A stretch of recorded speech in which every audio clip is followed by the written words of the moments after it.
And what happened that she went back to grandmother? I was married previously, and I got a divorce. So we moved back in with my mother. I don't know. I'm not perfect. I don't pretend to be. I just don't know what I'm doing. My mother, she helped me out a great deal. She really did. But my mother has a lot of bad things to say about me. We don't have the best relationship.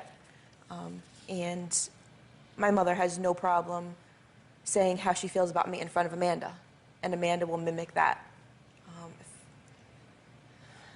My mother doesn't like, you know, what I do or how I dress. Amanda will say that to a T. You hate on me for the same freaking thing. I dress appropriately. You dress like you don't like what no matter old. what I wear, you don't like it. Because it's too revealing. You are 14 years old. Amanda. Not all of it. How do you feel about the fact that she didn't raise you till you were 7? It hurts and it pisses me off because I never had a mother or a father there for me, and it was my grandmother raising me. To the point where I would call my grandmother Mom. How's this going so far for you, just being here today? Not exactly as I would liked. Really? What would you have liked? In a perfect world, I just want you to wave your magic wand and make things better. Yeah, well, sometimes my magic wand can kind of look like a meat cleaver, I guess, because I got to cut certain things out. I've got to do different stuff. But, you know, let me tell you all some good news here, okay? Some good news. This situation can get a whole lot better really quick. If you're willing to stop this kind of airhead sort of, gee, golly darn, I don't know what's going on.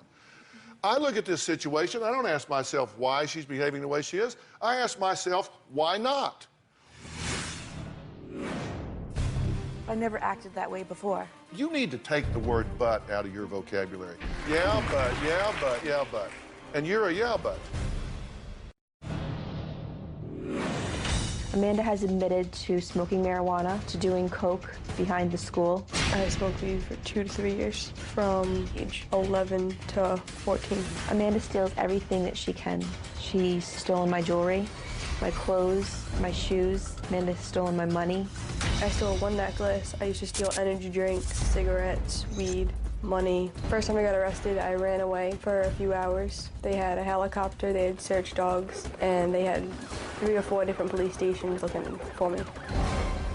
Until she's 7, you don't raise her.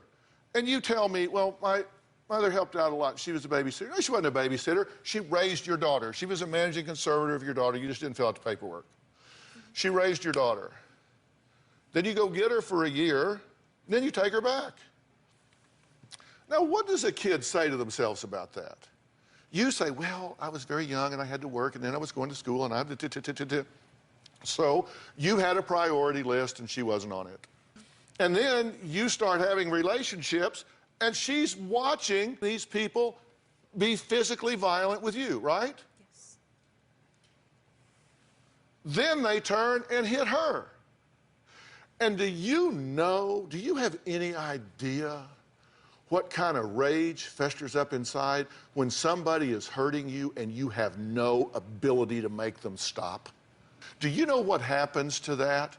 It just builds up and builds up and builds up inside until you finally get big enough, you finally get strong enough, you finally get developed enough where you say, the next sumbitch touch me is going to get knocked smooth out. Thank you. Okay? How am I doing? So far, you're doing good. That's exactly. Do I understand? He understands. I've Yeah. never looked at it that way.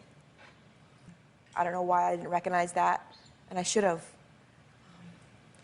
I guess I'm just spread really thin. It's not me you need to be talking to, it's her.